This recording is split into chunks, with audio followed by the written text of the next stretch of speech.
All across California right now, people are asking the same question. Why are eggs costing so much? People walk into grocery stores only to find them sold out, or they're paying $7 or more for a dozen. Man, I remember when it was like $1 for a dozen. Everything's more expensive right now, of course, thanks inflation. But when it comes to the exponential rise of cost, well, there's more to the story than just poached finances or hard-boiled troubles.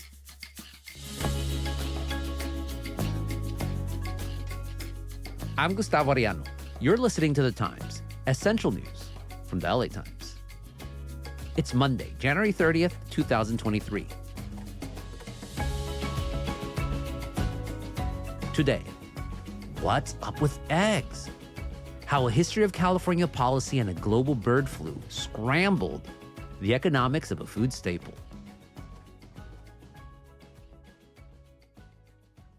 Sonja Sharp is a Metro reporter and recently chronicled the many empty refrigerated shelves across Southern California where eggs once sat.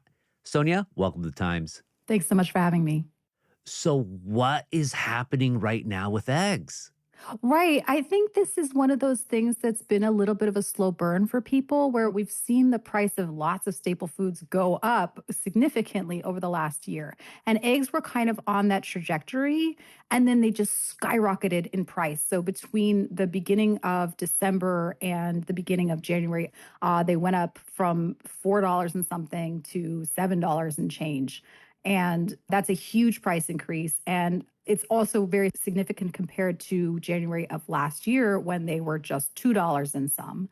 And so all of a sudden, also people could not find them. So even though the price is so much higher, it's also become very scarce in a way that, is reminding everybody of 2020. Why is this happening now? So this is happening now with eggs specifically because we have this big bird flu outbreak, right? It's highly pathogenic avian influenza. It's very, very deadly to poultry. About almost 60 million chickens and turkeys have been killed. Among those are at least 40 million hens. And that is causing shortages and price hikes all across the country. But the situation is very severe in California. And is there anything also to do, at least here in California, with that cage-free law that was passed a couple of years ago, I think? Yes. So folks will probably remember that in 2018, there was a vote. It was an animal welfare proposition that we all voted on that outlawed the sale of what we would call conventional eggs, right? Eggs that are laid by hens that spend their entire lives in these small cages where they can't stretch out their wings. The changes were very significant, not only because they changed what could be sold in California, but because California is such a large market across the U.S. And that law went into effect last January, so January of 2022. And of the hens that have died of this disease, 5 million have been cage-free hens. And while that doesn't seem like a really big number, it's important to understand that cage-free hens are just like not that big of the number of hens that lay eggs in this country. Right now, I was surprised to learn Americans eat about 300 eggs each a year. Damn. Which is about exactly as many as a typical hen can lay. So in order for us to all eat all the eggs that we want or eat all the products that contain eggs that we like, we each need our own personal hen. And so when something like this happens and so many die all at once, and particularly because we are so restricted here in California about which eggs we can get, that has made it very, very hard for folks to find food on the shelves. If they're cage-free, in other words, they're able to roam around a little bit more, does that make them more susceptible to avian flu or something like that? Yeah, and there was some early kind of speculation when this outbreak started back in February that cage-free hens, in fact, might be more susceptible because they do go outside. And the way that this disease gets into commercial flocks is from wild birds that they either have direct contact with or they share food with or they poop on each other. And, somehow that disease gets into the flock. But it also gets in on the shoes of farmers and through feed and so many other ways. And once it gets into a population, it can be much easier for it to spread among those hens that are living in those cages like we described, because they're just so much closer together. Disease always spreads in that kind of situation. So what the USDA told me is actually there doesn't right now seem to be a difference in how each group is affected. Both have been affected basically equally. It's just that cage-free are such a smaller proportion and the demand is so high. So it's like a perfect storm of avian flu, this cage-free law. Already inflation is just making all the prices rise. So how are people feeling about all this right now? Well, people are pretty stressed. And I should just mention, we are not the only state that has a cage free law at this point. And in fact, two more of these laws, one in Washington and the other in Colorado, came online January 1st. So we were already in the midst of this. The prices were already very high. And then we have two more states with 14 million more people competing with us for the same eggs that are already in short supply. So that's got people stressed out. I did get emails from folks in other states saying, like, our shelves are also bare. It's been stressful. I mean, I went to a bunch of grocery stores. I saw some places there were just no eggs on the shelves at all, right? And workers on Reddit are really annoyed at this point of having to tell people we have no eggs. Other stores, people could find them, but they were sold out of the ones that were affordable. So I went to stores where people were really kind of picking over what was left, trying to find something that they could pay for. And then, of course, that has had a really intense consequence on people who are relying on programs like WIC. Yeah, WIC is the federally funded special supplemental nutrition program for women, infant, and children. Yes, which strictly limit what you can buy. So it's a little bit similar to what we saw with formula last year when we had a big formula shortage. Everybody was having difficulty finding baby formula, but people who used WIC to buy baby formula were having an even harder time because they were only allowed to buy certain brands, certain sizes. And if those brands and those sizes were sold out, they couldn't buy what was left with the program. And a very similar thing has been happening with eggs because people who use WIC are only allowed to buy 12 large eggs. And so if you cannot find that non-organic, not pasture, not extra vitamins, anything like that, you just can't buy eggs. I also was in a food bank and they were telling me that they used to give out 24 eggs and now they had them in baggies of 6. They were giving each family 6 eggs. Wow. Food prices are high, wheat prices are high, milk prices are high. And then all of a sudden to have this spike that is not just another cost, right? But it's this kind of explosive out of control cost. Like eggs are more than gas. When has that ever happened? And then on top of that, there's a sort of existential feeling of like, how much worse is it going to get? After the break, more on the burden of the egg shortage.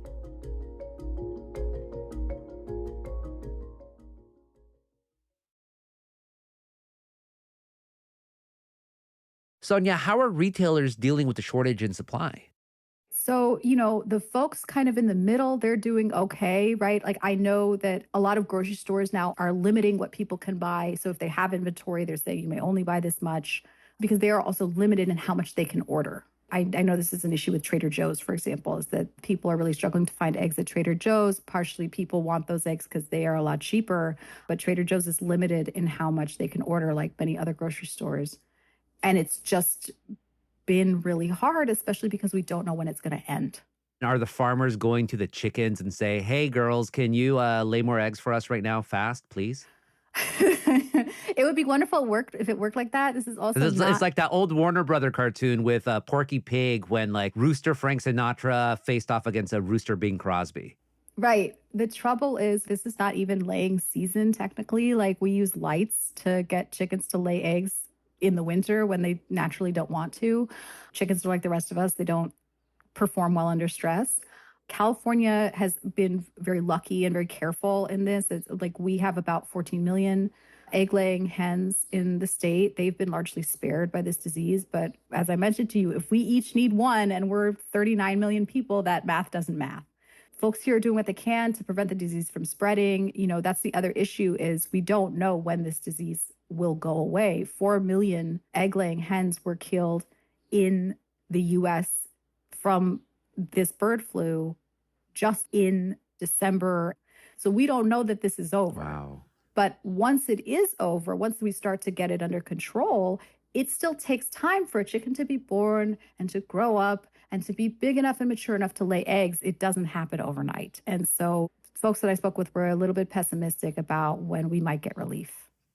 Oy vey. Yeah, I see this price rise every week when I have to go pick up eggs for my wife's restaurant. It's just crazy to see the bill go up and up and up. And she can't just cut back on eggs to try to save money because those eggs are an ingredient in a lot of her most popular dishes, from frittatas to quesadillas. Exactly. And again, we can't just turn an economic model on its head, right? Like a lot of us eat eggs because eggs are cheap.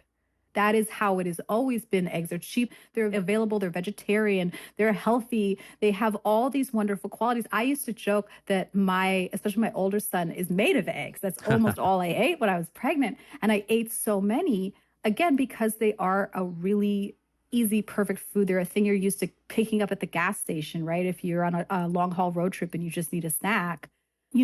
I can't tell you the number of foods that eggs are in, and we don't even think about it because unless you're a vegan and you're strictly limiting that food, you're just relying on it.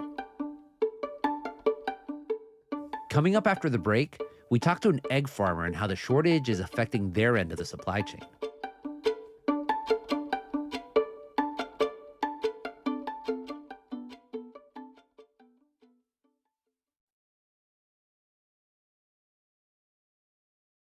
To fully understand all the factors that created this perfect storm hitting eggs, we sent our producers Helen Lee and Denise Guerra to a processing plant in Southern California.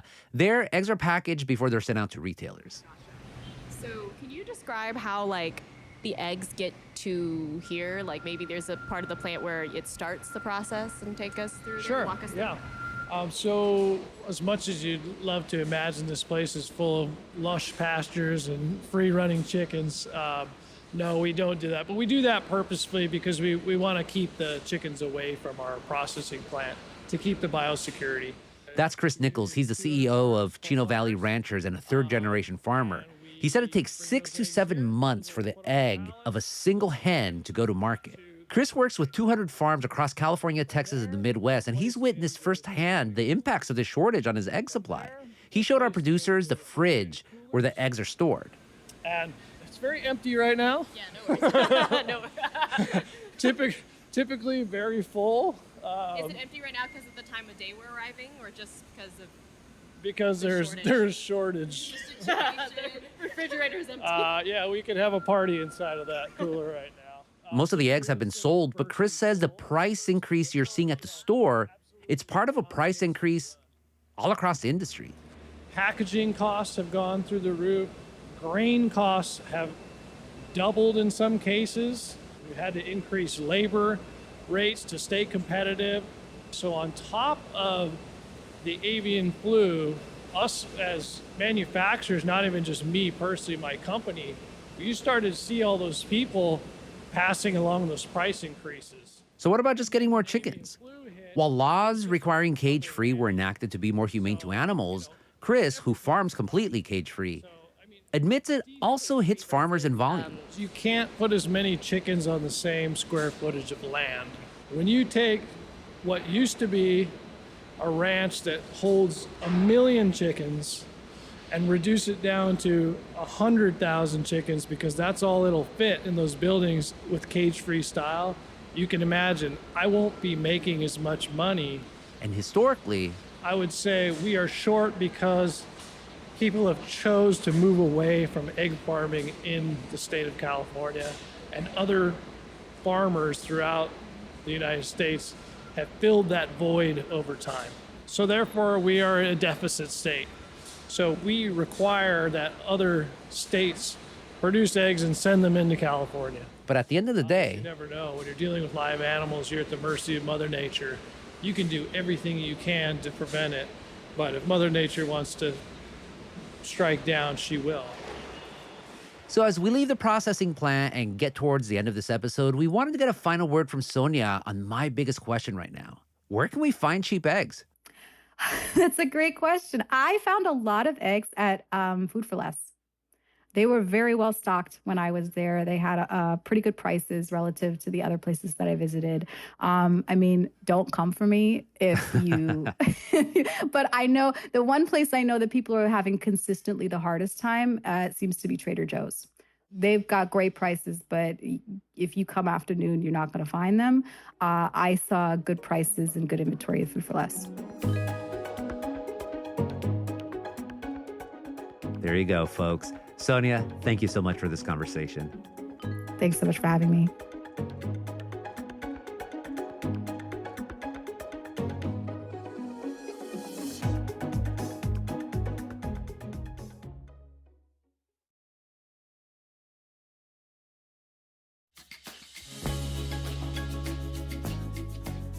And that's it for this episode of The Times. Essential news from the LA Times.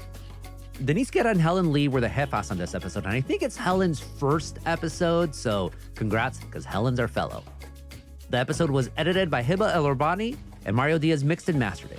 Our show's produced by Denise Guerra, Kasia Barsalian, David Toledo, and Ashley Brown. Our editorial assistants are Roberto Reyes and Nicholas Perez. Our fellow is Helen Lee. Our engineers are Mario Diaz, Mark Nieto, and Mike Heflin. Our editor is Kinsey Moreland. Our executive producers are Jasmine Aguilera, Shani Hilton, and Hiba El Urbani, and our theme music is by Andrew Eakin. I'm Gustavo Arellano. We'll be back Wednesday with all the news and desmadre. Gracias.